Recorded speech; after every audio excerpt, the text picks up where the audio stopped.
예, 우리가 이제 지난 시간에 우리가 살펴본 내용은 다윗은 무비보셋에게 요나단의 아들이죠. 무비보셋에게 그 친절을 베풀어 준 이야기를 우리가 살펴보았습니다. 다윗이 정치적으로 군사적으로 이렇게 안정이 되었을 때에 그때 이제 요나단을 기억했다 이렇게 성경은 말하고 있습니다. 그래서 다윗은 사울의 집안에 남아 있는 사람이 누가 있는지 수소문을 하기 시작을 했고요. 이 무비보셋이라고 하는 이 사람이 있다고 하는 사실을 확인하게 되었습니다.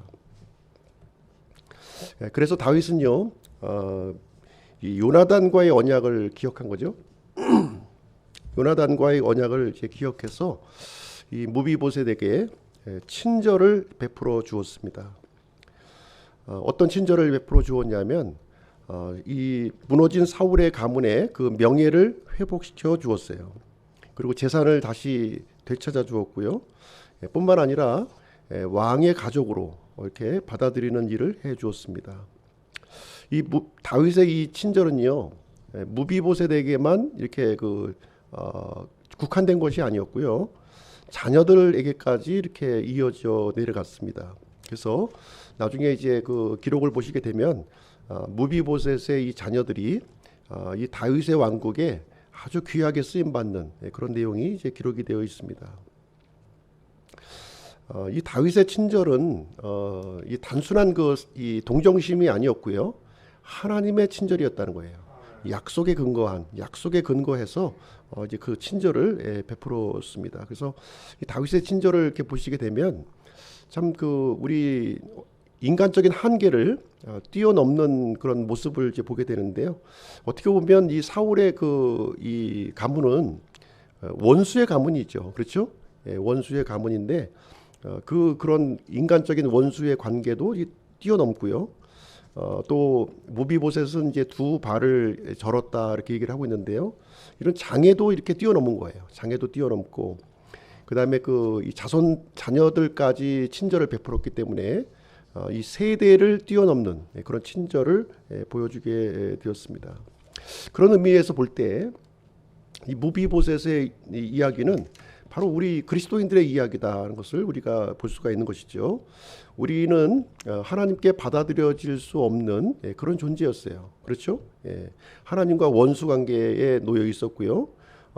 참 하나님에게 받아들여지기에는 이 결함이 많은 도저히 받아들일 수 없는 결함을 가진 그런 존재들이었습니다. 그래서 멸망이 예고되어 있는 그런 상황이었음에도 불구하고 하나님께서는 예수 그리스도를 기억하신 거죠. 그렇죠? 예수 그리스도를 기억하시고 이 무비보셋에게 일어났던 그 일들이 그대로 우리에게 일어나게 되었습니다. 그래서 우리를 자녀 삼아 주셨고 또 잃어버린 것을 되찾아 주셨고 또 수치를 벗겨 주시게 되었습니다. 그래서 하나님과 영원히 살 수 있는 그런 복된 존재로 우리를 만들어 주었습니다.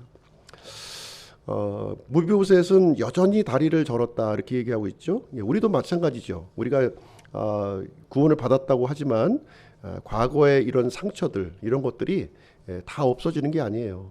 그대로 있는 상태에서 그 상태 그대로 우리가 하나님을 믿고 섬기는 것입니다.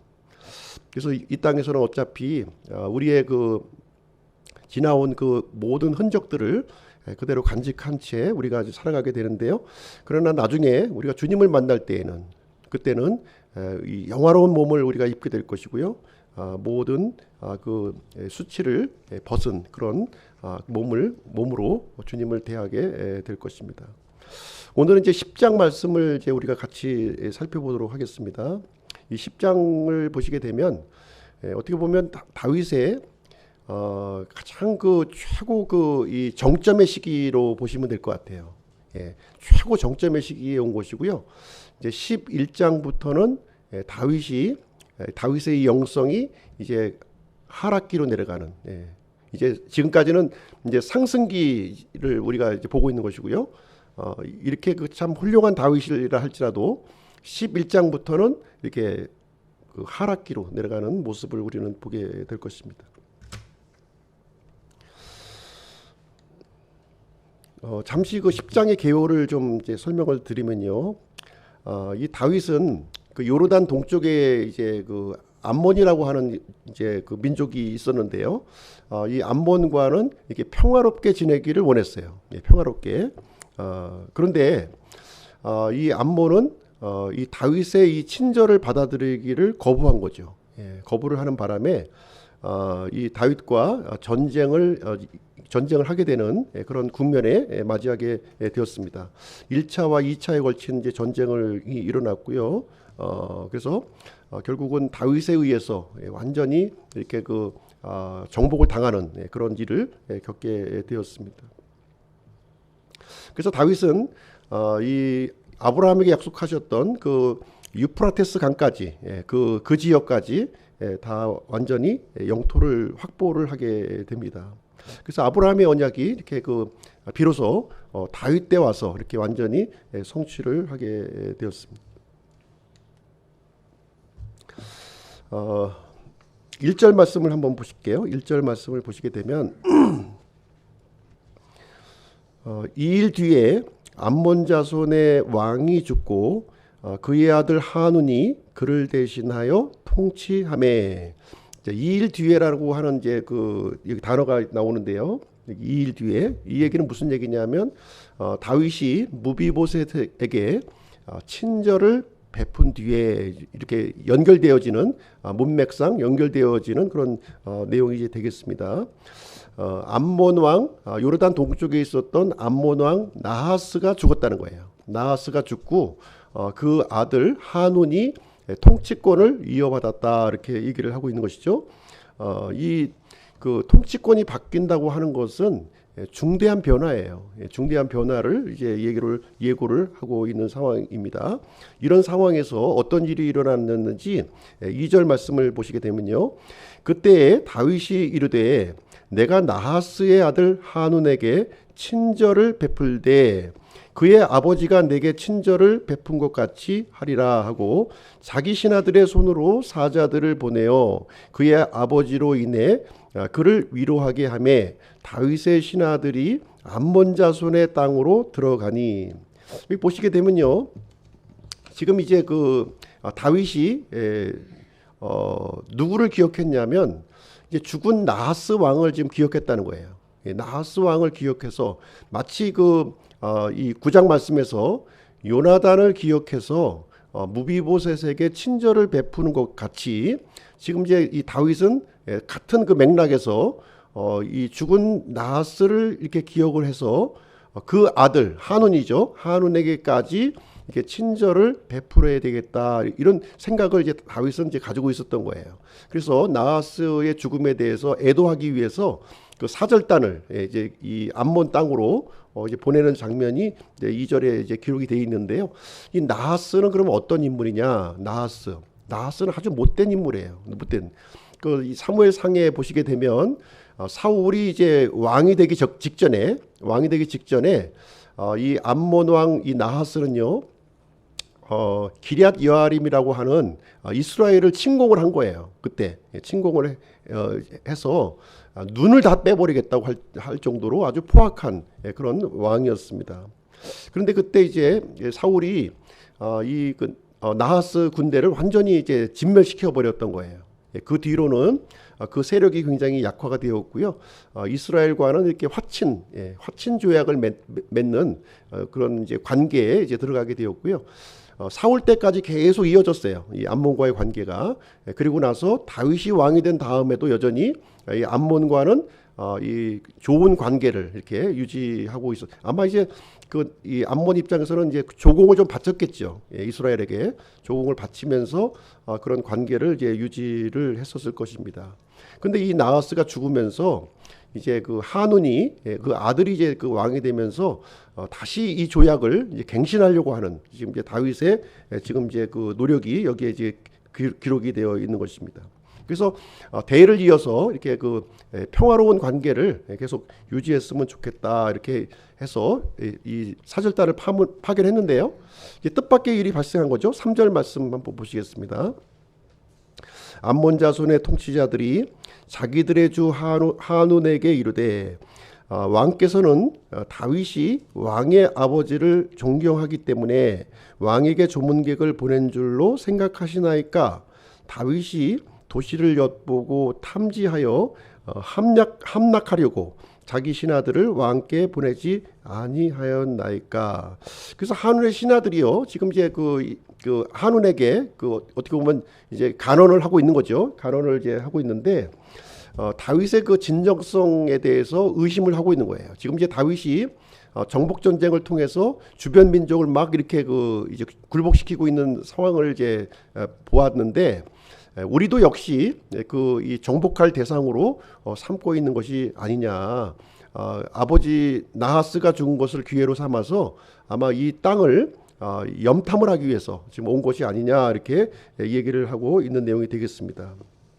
그래서 어떤 일을 하게 되냐면요, 이 4절 말씀 보시게 되면, 한온이 다윗의 신하들을 붙잡아 그들의 수염 절반을 깎고 그들의 의복 한가운데를 도려내되 볼기가 있는 데까지 도려내고 그들을 보내니라. 이 사절단에게 참 아주 몹쓸 짓을 한 거예요. 그렇죠?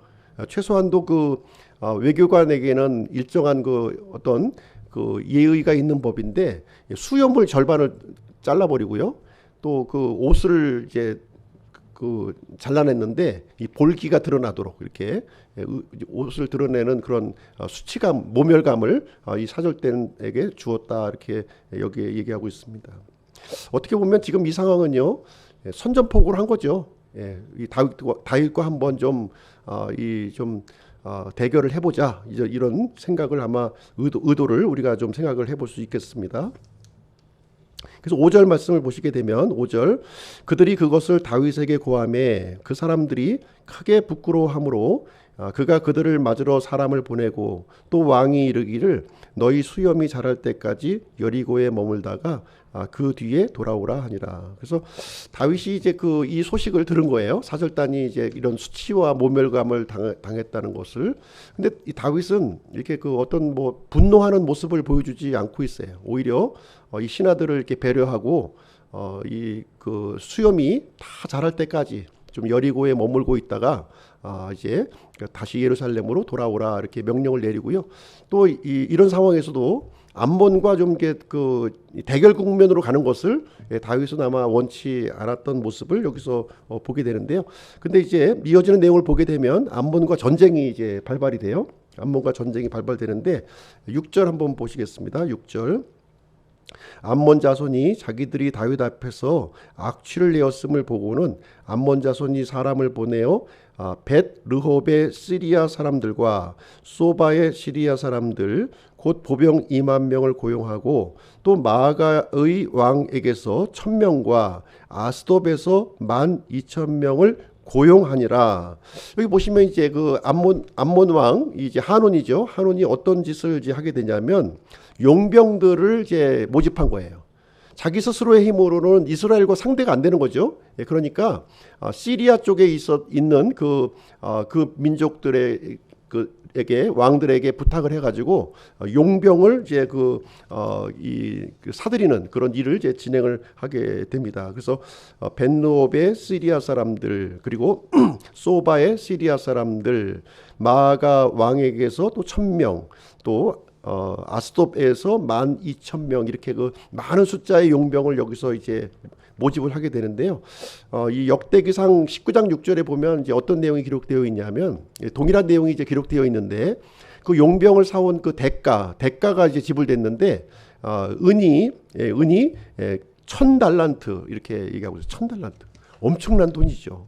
사실 이제 그 돈의 절반의 절반만 있어도 이스라엘과 평화로운 그 관계를 유지했을 텐데, 엄청난 돈, 이 34톤을 주고 용병을 사들여 온 거예요. 이제 전쟁을 이제 각오한 거죠. 지금 전쟁할 각오로 전쟁 준비에 돌입하게 되었습니다. 7절 8절 한번 보시겠습니다. 7절 8절. 다윗이 그것을 듣고 요압과 용사들의 온 군대를 보내니 암몬 자손은 나와 성문 입구에서 전투 대용을 갖추었고, 소바와 르홉의 시리아 사람들과 아스돗과 마아가 사람들은 따로 들에 있더라. 여기 보시면 이제요, 이 전쟁 준비를 지금 돌입한 거예요. 지금 이 암몬이요, 암몬 전쟁 준비를 돌입하는데 지금 이제 그 전투 대형을 갖추는 모습을 보니까 이 두 군데로 이 군대를 이제 나누어서 지금 운영을 하고 있는데요. 암몬 족속들은 성읍을 지키고 또 이 시리아의 용병들은 들판에서 이렇게 매복을 해가지고 이제 이스라엘 군대가 이제 서들어오면 이제 그 협공으로 완전히 죽이려고 이렇게 계획을 세웠던 거예요. 그래서 이 사실을 이제 그 전쟁을 위해서 누가 이제 파견이 되었냐면 요압 장군이 나간 거예요. 요압. 다윗의 동생이었죠. 가장 믿을 만한 장수 요압을 보내게 되었는데 요압이 이 사실을 이제 캐치를 한 거예요. 캐치를 해서 이제 9절 10절 말씀에 보시게 되면 요압도 지금 이제 그 두 군데로 그 이제 나누게 됩니다. 두 군데로. 그래서 자신은 누구를 상대하게 되냐면 들판에 매복되어 있는 시리아 용병들을 상대해요. 그리고 요압의 동생이 또 이제 또 참여를 했는데 이 동생에게는 모압 쪽 성읍에 있는 이제 성문을 지키고 있는 그 암몬 족속을 이제 상대하도록 이렇게 합니다. 그래서 자기는 좀 힘든 상대를 이렇게 하고요. 동생은 좀 이 약한 상대를 이렇게 해서 배려하는 모습이 여기에 이제 기록이 되어 있습니다. 그래서 9절 10절 내용을 보시게 되면 그 내용이 이제 그 아비새와 요압이 지금 이제 그 내용을 가르는 내용이 여기에 기록이 되어 있습니다. 11절 12절 한번 보시도록 할게요. 11절 12절 이르되 만일 시리아 사람들이 내가 감당하기에 너무 강하면 내가 나를 도울지니라. 그러나 만일 암몬 자손이 내가 감당하기에 너무 강하면 내가 가서 너를 도우리라.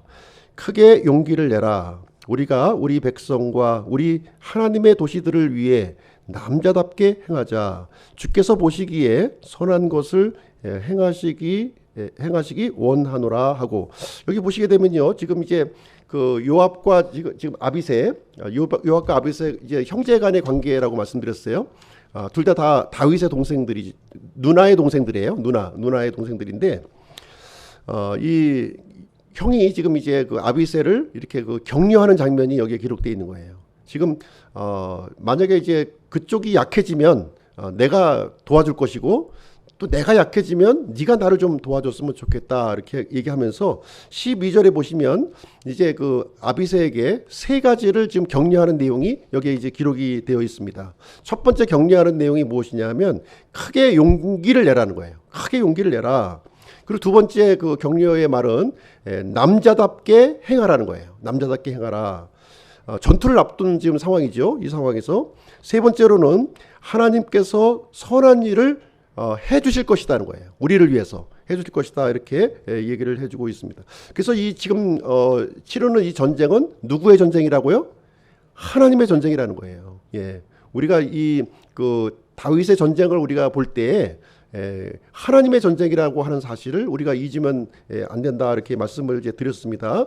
그래서 우리는 누구를 지켜야 되냐면 우리 백성과 하나님의 도시를 우리가 지켜야 한다는 거예요. 예, 그걸 지켜야 한다는 것이고요. 그리고 이 일을 위해서 하나님께서 우리와 함께 해주실 것이다 이렇게 하면서 지금 이제 동생을 이렇게 격려하고 또 본인도 이제 격려를 받고 있는 거죠. 그런 말을 통해서. 그래서 이제 요압이 먼저 이제 이 시리아 용병을 공격합니다. 예, 공격을 해서 이제 시리아 용병들을 완전히 격퇴하고요. 이 소식을 들은 이제 암몬 족속들은 이제 혼이 빠져나간 거죠. 그렇죠? 예, 그러다 보니까 동생 아비새도 이제 그 여세를 몰아서 암몬 성읍까지 완전히 이렇게 그 격파시키는 그런 일이 이제 발생하게 되었습니다. 근데 이제 전쟁은 이제 이거로 끝나지 않고요. 2차 전쟁으로 또 이어져요. 2차 그 용병과 이 암몬 족속을 이겼음에도 불구하고 2차 전쟁을 한번 좀 보시도록 하겠습니다. 이 갈릴리 호수 위편 지역을 이제 시리아 다마스커스라고 이제 부르고 있는데요. 그 지역을 보시게 되면 도시국가 형태를 취하고 있는 거예요. 그래서 많은 왕들이 거기에 이제 그 포진을 하고 있었습니다. 그런데 그 중에서 가장 강력한 왕이 있었는데 그 이름이 이제 어떤 왕이었냐면 하닷 에셀이라고 하는 왕이었어요. 예, 이제 하닷 에셀이 아주 강력한 왕으로서 이제 주인 노릇을 하고 있었던 거죠, 당시에. 그래서 이 하닷 에셀이 보니까 시리아 용병이 지금 나가서 이스라엘에게 완전히 참패를 했다는 소식을 들은 거예요. 뿐만 아니라 하다데셀도 예전에 그 이스라엘에게 한번 패배한 기억이 있었던 것이죠. 그래서 한번 요번에 그 복수전을 한번 좀 하자, 이제 이런 일을 계획하게 되었습니다. 그래서 15절부터 17절까지 내용을 보시게 되면 이 하닷에셀이 이 군대를 소집해요. 군대를 다 소집을 하고 그러고서 이제 전쟁을 진행하게 되는데, 그때 군대 대장을 누구로 삼냐면 이름이 소박입니다. 소박. 소박이라고 하는 군대 대장, 아주 유명한 장수였던 것 같아요. 아주 그 유명한 최고의 장수. 그러니까 이스라엘에서 최고의 장수 이제 그 요압이 나왔으니까 우리 쪽에서는 소박을 좀 내보내자, 이렇게 하게 되었습니다. 자, 18절 한번 보실게요. 18절. 전쟁의 결과를 한번 보시겠습니다. 18절. 시리아 사람들이 이스라엘 앞에서 도망함으로 다윗이 시리아 사람들의 병거 700대의 사람들과 기병 4만 명을 죽이고, 또 그들의 군대 대장 소박을 치매 그가 거기서 죽으니라. 그래서 이제 그 완전히 또 이 하다데셀의 이 군대조차도 완전히 또 진멸시키는 내용이 여기에 이제 기록이 되어 있습니다. 그리고 이어지는 내용을요, 한 19절 한번 보실게요. 19절 보시게 되면 19절. 하다데셀의 종이었던 모든 왕들이 자기들이 이스라엘 앞에서 패한 것을 보고는 이스라엘과 화친을 맺고 그들을 섬기니, 이에 시리아 사람들이 그 이후로는 암몬 자손 돕기를 두려워하였더라. 그래서 이제 이 그 다윗은요, 이 시리아의 그 유프라테스 강까지 모든 지역의 그 시리아 지역을 영토를 확보하는 일이 발생하게 되었고요. 그 동안에는 하다데셀 왕을 이렇게 그 주인으로 이렇게 모시고 있었는데, 이 왕들이 이제 누구에게 왔어요? 다윗에게로 다 온 거예요. 다윗에게 다 몰려와가지고 화친 조약을 맺는 그런 내용이 여기에 기록이 되어 있습니다. 그래서 하나님께서 약속하신 모든 영토를 이제 다윗이 확보를 하게 되는 아주 그 최고의 전성기를 지금 이제 다윗이 이제 보내고 있는 상황이 되겠습니다. 가장 절정기예요. 가장 절정기. 근데 우리가 그 보시게 되면 항상 절정기가 가장 위험하죠. 그렇죠? 가장 위험한 때예요. 오늘 말씀을 통해서 적용할 교훈을 한번 보시도록 하겠습니다. 첫 번째는 우리가 베푼 이 친절은요, 하나님으로부터 보상을 받는다는 거예요. 하나님으로부터 보상을 받는다. 이 친절이라고 하는 단어가 이제 히브리어로는 헤세드라고 하는 단어를 사용합니다. 헤세드라고 하는 단어를 성경에서는 이 단어가 너무 포괄적인 단어예요. 포괄적인 단어다 보니까 문맥에 맞춰서 여러 단어로 이렇게 표현을 하게 되는데요. 어떤 곳에서는 은혜로, 은혜도 헤세드예요. 헤세드를 말하고 있고요. 그 다음에 인자하심, 이것도 헤세드라는 단어를 쓰고 있습니다. 또 긍휼이라는 단어도 헤세드로 번역하고 있고요. 또 친절, 여기에서 친절도 헤세드라는 단어를 사용하고 있습니다. 그래서 이 헤세드, 친절, 은혜, 긍휼이라고 하는 단어는 하나님의 왕국을 세우는 데 있어서 가장 중요한 핵심적인 내용이 바로 이제 헤세드라고 하는 단어가 되겠습니다. 그래서 우리는 이 친절을 통해서, 하나님의 친절을 통해서 우리가 구원받은 거죠. 그렇죠? 이 하나님의 친절 때문에 우리가 뭐 잘난 게 있고 우리가 하나님을 위해서 뭐 한 게 있어서 우리가 구원받은 것이 아니라 전적으로 하나님의 헤세드를 통해서 우리가 구원을 받게 되었습니다. 그래서 하나님의 이 친절을 받은 사람들은 사명이 한 가지 있는 거예요. 이 사명, 그 사명이 뭐냐면 내가 받은 이 친절을 다른 사람에게 흘려보내야 된다는 거예요. 그래서 다윗의 그 삶을 보시게 되면 이 자신이 받은 이 헤세드를 끊임없이 다른 사람에게 흘려보내는 모습을 우리는 이제 보게 됩니다.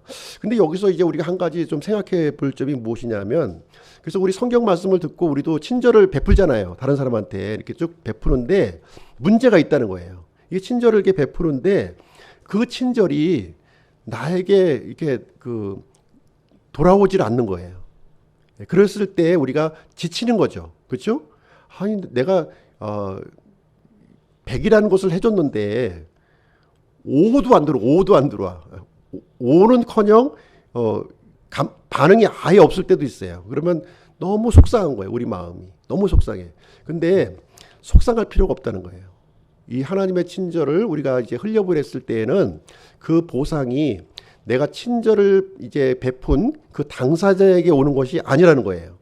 성경을 쭉 보시게 되면 그 당사자에게 오는 것이, 그걸 기대하시면 안 되는 거예요. 그걸 기대하시지 마시고 누구한테 와요? 하나님으로부터 오는 거예요. 하나님으로부터. 예, 내가 베푼 이 친절은 그 사람 당사자, 친절을 받은 그 당사자에게 오는 것이 아니라 하나님께서 나에게 넣어주신다는 거죠. 예, 그 논리를 성경에서는 우리에게 가르쳐 주고 있습니다. 그래서 다윗이 이렇게 지금 친절을 베풀었지만 이 한운이라고 하는 이 그 암몬 왕이 친절을 대적하잖아요. 예, 대적해도 여전히 다윗은 친절을 베풀려고 그래요. 그래서 비록 그 암몬 왕으로부터는 받지는 못했지만 또 하나님께서 베푸시는 그 친절을 다윗은 경험하고 있구나 하는 것을 우리가 이제 이 사건을 통해서 이제 발견하게 되는 것이죠. 그래서 갈라디아서 6장 9절 이렇게 말씀을 보시게 되면 우리가 잘 행하는 가운데 지치지 말지니 우리가 기진하지 아니하면 정하신 때 거두게 된다. 그래서 당장 이렇게 이 내가 베푼 친절에 대해서 돌아오지 않는다고 걱정할 필요가 없다니까요. 하나님께서는 정하신 때에 하나님께서 거두게 하신다, 이렇게 말씀을 해주고 있습니다. 두 번째로 이제 여기서 생각해 볼 내용은 무엇이냐면 남자답게 행동하라고 하는 단어예요. 이 성경에 보시면 이제 그 검색창에다가 남자답게 행동하라는 이 검색어를 치시면 성경에 굉장히 많이 나와요. 이 남자답게 행하라고 하는 것이. 예, 이 내용을 이제 많이 나오고 있는데요. 12절에 보시게 되면 이제 요압이 이제 동생 아비새에게 격려할 때 지금 이 얘기를 하고 있는 거예요. 남자답게 지금 행하자, 이렇게 이제 서로 얘기하는 거죠. 남자답게 행하자는 얘기를 이제 하고 있습니다. 그래서 남자답게 행한다는 것이 도대체 무슨 얘기인가? 예, 이 얘기를 한번 좀 생각을 해 보도록 하겠습니다. 지금 전쟁을 앞서서 지금 얘기하고 있는 것이죠. 예, 여자를 무시해서 하는 말이 아니라 남자든 여자든 이런 상황에서는 남자다움이 필요하다는 거예요. 남자다움. 예, 남자다움은 첫 번째로 갖고 있는 우리 이제 첫 번째 그 이미지가 뭐냐면 강함의 이미지예요. 강함. 예, 이 어떤 이 강함은요. 이 강함은 육체적인 강함을 얘기하고 있는 라기보다는 좀 이제 포괄적인 강함을 얘기하고 있는 것이죠. 포괄적인 강함을 얘기하고 있는 거예요. 그래서 그 마음의 강함을 얘기해 주고 있는 거예요. 우리가 전쟁을 할 때에는 물론 이제 이 체력적으로도 우수해야 되겠지만 그것보다 더 중요한 게 있어요. 심리전이 더 중요한 거예요. 심리전. 어떤 사람이 이 정신적으로 무장이 되어 있느냐 하는 것이 대단히 중요한 거예요. 그래서 사기가 높은 군대와 사기가 낮은 군대와 싸웠을 때는 사기가 높은 군대가 이기는 거예요. 그래서 지금 이제 남자답게라고 하는 이 표현은 이 마음의 강함을 이제 얘기를 해주고 있다. 물론 이제 그 남자가 강함이 있어요. 남자는 강함이 있고 그 여자는 이제 섬세함이 있는 건데요. 지금 이제 이 강함은 이 마음의 강함을 지금 이제 1차적으로 이제 의미하고 있다, 이렇게 보시면 되겠고요. 두 번째 그 남자답게라고 하는 뜻은 두 번째 의미는 대표성을 갖고 있는 거예요. 대표성. 왜 그러냐면 당시에는 이렇게 사람의 숫자를 헤아리지 않습니까? 사람의 숫자를 여기 이제 헤아리면 하나, 둘, 셋, 세 명이 앉아 있는 거예요. 세 명. 여성의 숫자는 빼고. 예. 그래서 이제 무슨 얘기냐면 성경에서 여성을 무시해서 그런 것이 아니라요. 남자는 어떤 의미를 갖고 있냐면 대표성을 갖고 있다는 거예요. 대표성. 예, 그 가족의 대표성을 가지고 있다는 것을 얘기해 주고 있습니다. 지금 이제 그 남자답게 행하자, 이 얘기는 무엇이냐면 지금 이제 요압이 아비새에게 그 얘기하고 있는 거예요. 우리는 가족의 대표로 지금 나와 있다. 지금 대표성을 지금 강조하고 있는 그런 표현을 하고 있는 것입니다. 세 번째, 그 남자답게라고 하는 이 뜻은 책임감을 또 얘기하고 있는 겁니다. 책임감. 남자로서의 어떤 이 책임감 있죠. 이 책임감을 지금 이제 우리에게 맡겨져 있는 이 사명, 분명한 나에게 맡겨진 사명이 있다는 거죠. 각자에게 맡겨진 사명이 있을 거예요. 그 사명에 대한 이 책임감을 남자답게 행하자 하는 뜻이 여기에서 담겨져 있다. 그래서 남자의 역할을 가장 이렇게 이 탁월하게 수행하신 분이 누구십니까? 바로 예수 그리스도시라는 거예요. 예수 그리스도께서 남자다움이 남자답게 행하는 것이 무엇인지를 가장 정확하게 보여주신 분이 바로 예수 그리스도가 되겠습니다. 그래서 하나님께서 우리에게 맡겨주신 일은 내가 남자냐 여자를 따지는 것이 아니라 진짜 남자다움을 가지고 그것을 감당할 수 있어야 된다는 것을 이제 말씀을 드리는 것입니다. 세 번째로 볼 수 있는 것은 무엇이냐면 이 다윗의 이 친절은 예수 그리스도의 친절이라는 거예요. 예수 그리스도의 친절을 예표하고 있다, 이렇게 보시면 되겠습니다. 이 다윗의 친절은 하나님의 친절이라고 말씀드렸어요. 이 하나님의 친절을 이게 응축하고 응축한다면 거기서 예수 그리스도가 나오는 것이죠. 가장 이 탁월한 친절을 우리에게 보여주셨습니다. 그래서 이 10장 말씀을 이제 9장 10장을 우리가 보시는데요. 다윗의 친절을 받아들인 사람은 이렇게 복을 누리게 되었고요. 다윗의 친절을 거부한 지금 이제 암몬 족속이라든가 시리아 사람들은 완전히 멸망해 버린 거예요. 마찬가지로 예수 그리스도를 받아들인 사람들에게는 하나님의 복을 누리게 되는 것이고, 예수 그리스도를 이렇게 거부하고 대적하게 되면 멸망에 처해진다 하는 사실을 여기서 알려주고 있는 내용이 되겠습니다. 하나님께서는 예수 그리스도를 우리에게 보내주심으로 말미암아 최고의 친절을 우리에게 이제 보여주신 것입니다. 그래서 예수 그리스도를 통해서 우리는 이제 영원한 복, 이 땅에서의 복뿐만 아니라 영원한 복을 우리가 이제 누리게 되었습니다. 결론적으로 말씀을 드리면요, 우리는 하나님의 친절을 흘려보내기로 작정을 해야 된다는 거예요. 그게 바로 복받는 길이고 하나님의 복에 참여하는 길이다. 이것을 이 본문의 내용이 우리에게 가르쳐 주고 있습니다. 그래서 이 시간에 우리 하나님의 친절을 흘려보내기로 결단하는 우리 기쁨 침례교회 성도님들이 되시기를 주님의 이름으로 축복드립니다.